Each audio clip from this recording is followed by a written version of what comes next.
출근길 하나님 말씀과 동행하는 출동큐티의 진규선 목사입니다.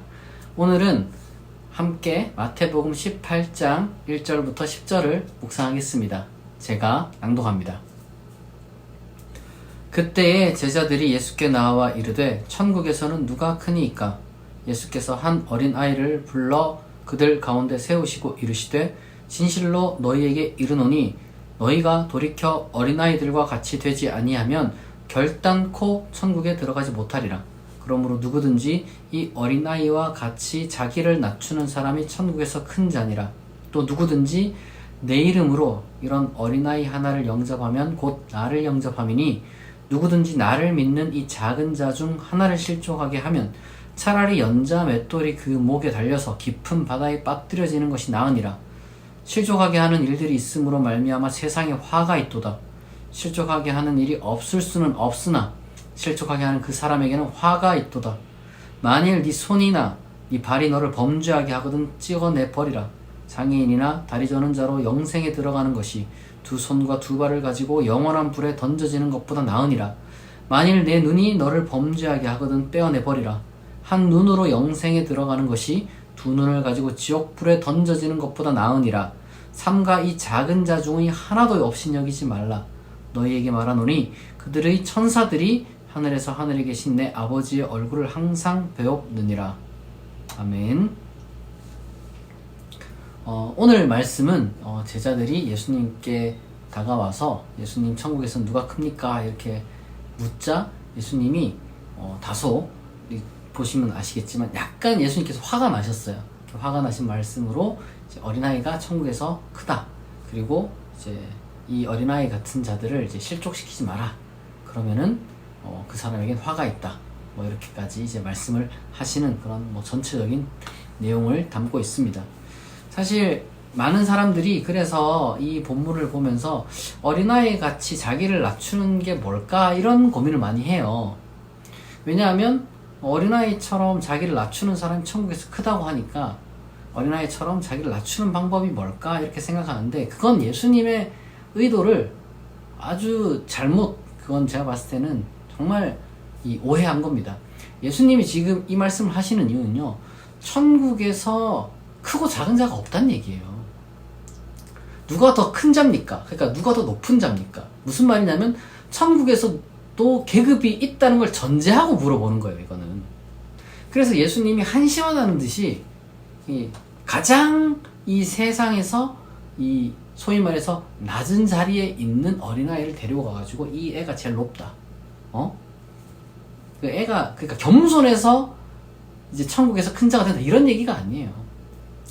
여러분 천국이나 하나님 나라를 계급적으로 생각하는 사고방식을 가지고 예수님이 답답해가지고 지금 이 계급을 가지고 이제 부당한 이 억압이 일어나는 것에 대해서 예수님이 답답해하고 이 세상이 하나님의 뜻대로 모두가 서로 정말 섬기는, 서로 사랑하는, 누가 더 높고 누가 더 낮은 그런 게 없는 세상이 지금 아니고 인간이 인간 위에 있는 이 잘못된 세상을 예수님께서 지금 책망하시면서 하나님 나라를 선포하고 계신데 제자들이라는 놈들이 와가지고 하는 말이 천국에선 누가 큽니까? 이렇게 물어보는 거죠. 우리로 따지면 이런 거예요. 예수님 천국에서는 누가 부자입니까? 이렇게 물어보는 거랑 똑같은 거예요.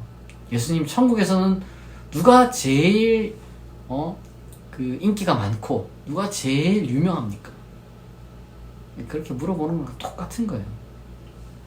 그러니까 여러분 이 지금 구절을 보면서 이게 내가 천국에서 높아져야지 하는 욕망은 버리지 못한 채 어린아이처럼 내가 겸손해져야지 이런 식으로 하는 건요, 그 겸손 자체를 또 이용해가지고 순수한 겸손이 아닌 거죠. 그건 사실은 누구보다 교만해지려는 욕망이 저변에 여전히 깔려있는 거예요.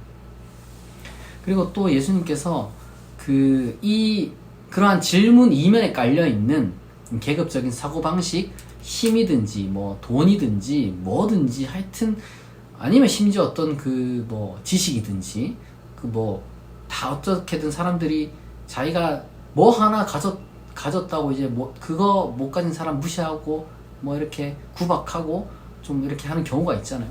그런 일들에 대해서 예수님이 뭐라고 하느냐? 그런 사람은 아주 그냥 목에다가 맷돌 매가지고 그냥 바다에 떨어뜨려야 된다. 사실 이건 굉장한 저주거든요. 예수님이 굉장히 분노한 거예요. 이건. 세상의 이 온갖 부당한 일들, 이 힘을 가진 자가 힘이 없는 사람을 실족하게 만든다는 게 괴롭힌다는 거예요. 쉽게 말해서. 사람이 힘을 가지면 그 힘을 가지고 다른 사람들을 섬기고 봉사하는 데 쓰기보다는 다 뭐합니까? 휘두르죠. 돈 가진 사람들은 갑질하고 힘 가진 사람들은 폭력 쓰고.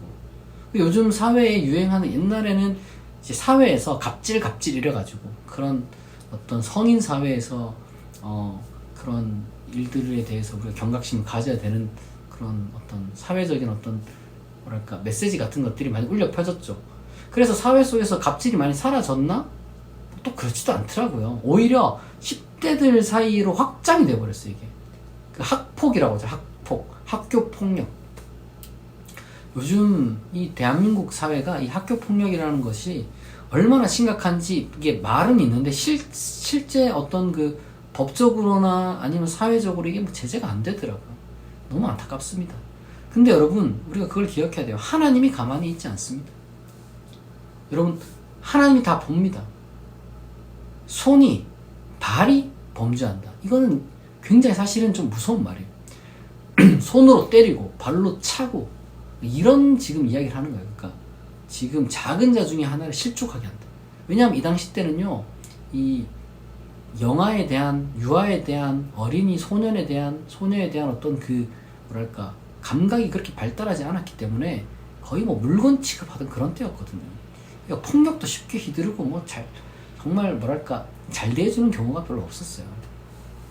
그러니까 그런 식으로 너희들이 할 바에는 아예 그냥 손발을 다 잘라버려야 된다. 심지어 여기 보면 예수님이 뭐라고 말씀하시냐면 눈이 너를 범죄한다. 이 차마 입에 담을 수도 없는 이 굉장히 이 뭐랄까 이 단순하게 경멸 이상의 어떤 그 관음적인 범죄를 지금 암시하는 거죠. 이런 것들이 눈을 뽑아버려야 된다. 이런 과격한 말씀을 예수님께서 지금 화가 나서 하시는 거예요. 화가 나서 너무 여러분 예수님은요 이런 범죄에 특별히 이렇게 이제 약한 사람을 괴롭히는 약한 자를 괴롭히는 범죄를 뭐랄까 그냥 덤덤하게 잘못이야 이렇게 하지 않아요. 막 엄청 분노하시고. 사실 우리는 그렇기 때문에 무슨 마음을 가져야 되냐면은 예수님처럼 우리도 약자에 대한 어떤 그 연대 의식, 약자를 보호해야 된다는 어떤 그 사명감 이런 것들을 우리가 가져야 됩니다. 약자를 보호하는 것이 여러분 기독교인이고 교회여야 합니다. 예수님이 그러하셨기 때문에. 따라서 우리는 두 가지를 기억해야 됩니다. 여러분 천국은요 평등한 세상이에요. 천국에 누가 더 잘난 사람, 더 못난 사람 있는 거 아닙니다. 간혹 조금은 뭐랄까 그런 표현들이 있긴 해요. 누구는 뭐 상을 받고 어쩌고 저쩌고. 근데 여러분 그거는 그만큼 이 천국을 위해서 힘을 쓰라는 이야기지, 기본적으로 예수님이 바라는 천국은요 모든 사람이 다 하나님의 자녀로서 서로가 서로를 사랑하는 그런 아름다운 세상을 꿈꾸시고 계시는 거예요. 그리고 또한 두 번째로 여러분, 그러한 사고방식이 은연중에 여러분 사회 속에서 어떻게 발현되냐면 그 갑질, 뭐 학폭, 뭐 기타 등등의 어떤 그러한 그 힘을 가진 자가, 무언가를 더 가진 자가 힘이 없고 무언가를 덜 가진 사람을 이렇게 함부로 대하고 그런 것으로 여러분 그런 잘못된 것으로 이게 표현되고 발현되는 게 세상이거든요. 예수님은 말씀하십니다. 세상에 그런 일이 뭐 없을 수야 있겠냐마는, 그러나 적어도 우리는 그렇게 하면 안 된다. 그리고 또한 우리는 그러한 일을 당하는 작은 자를 보호해야 된다. 그것이 기독교인이자 교회의 사명이라는 것, 우리가 잘 기억해야 되겠습니다. 혹시나 내가 약자로서, 혹시나 내가 이러한 여기 보면 6절에 보면 나를 믿는 이 작은 자라는 표현이 있어요. 예수님을 믿는데 내가 작은 자야. 사회 속에서나 아니면 내가 살아가는 가운데 소위 말해서 정말 이 뭐랄까 괴롭힘 당하고 아직까지는 정말 너무 가진 것도 없고 뭔가 힘도 없어가지고 힘든 그러한 어떤 지위에 있을 수도 있습니다. 여러분, 그러나 절대로 여러분 그러한 어떤 세상의 어려움에 그 악에 여러분 굴하지 마세요. 분명히 하나님은 다 지켜보고 계십니다. 하나님이 여러분들을 또한 찾으면은, 여러분들이 하나님을 찾으면은 하나님이 또한 위로해 주실 것이고, 그리고 또한 하나님께서 피할 길을 내어 주실 겁니다. 그리고 또한 여러분 혹시나 그런 일을 겪고 있다면 지혜롭게 이 세상 속에서 또 이제 다 배치되어 있는 그러한 피할 길들이 있으니까 그것도 여러분들이 잘 지혜롭게 활용을 하셨으면 좋겠습니다. 중요한 것은 여러분은 하나님의 사랑받는 사람이고, 여러분은 정말 하나님께서 여러분을 위해서 천국에서 여러분들을 가장 큰 사람으로 이렇게 대우해줄 그러한 정말 자비로우시고 은혜가 넘치신 하나님이란 것을 기억해야 할 것입니다. 그러니까 우리가 이 믿음을 갖고 오늘 하루를 살아갈 수 있기를 바랍니다. 기도하겠습니다. 하나님 아버지, 감사합니다. 오늘 말씀을 통하여서 우리가 천국이 어떤 곳인지, 그리고 또한 우리가 천국을 바라는 사람으로서 어떤 마음 자세를 가져야 하는지 배웠습니다. 하나님, 우리가 알게 모르게 사람 위에 서려는, 사람을 지배하려는 그러한 욕심과 어떤 갈망이 있습니다. 그런 모든 것들을 우리가 떨쳐버리고 하나님께서 원하시는 아름다운, 서로가 서로를 섬기고 사랑하는 그런 하나님 나라와 천국을 꿈꾸는 우리가 되게 하여 주옵시고, 그리고 또한 우리 주변과 우리 사회 속에서 고통받고 있는 약자를 우리가 외면하지 않게 하시고, 그리고 또한 그 고통받는 약자를 괴롭히는 자에게 하나님의 정말 심판이 임하게 하시고, 그리고 또한 혹시나 하나님, 우리가 연약한 자로 살아가는 자가 있다면 하나님께서 그를 위로하여 주시고 이 말씀으로 또한 새 힘 부어 주옵소서. 또한 그에게 피할 길을 내어서 희망을 갖고 이 실족하지 않고 하나님 말씀과, 그리고 또한 하나님께서 예비해 놓으신 많은 그 길들 속에서 정말 힘차게 살아갈 수 있는 하나님의 아들과 딸들 되게 하여 주옵소서. 실족하는 자가 이 세상에 너무 많이 있습니다. 아버지 하나님, 우리가 그러한 악한 자로부터 정말 벗어나서 아름다운 만남만 가질 수 있도록 은혜를 베풀어 주시옵소서. 그에 걸맞는 만남을 허락하시고, 그리고 또한 실족하게 하는 자에겐 그에 걸맞는 하나님의 심판이 임하게 하여 주옵소서. 감사드리며 예수님의 이름으로 기도합니다. 아멘.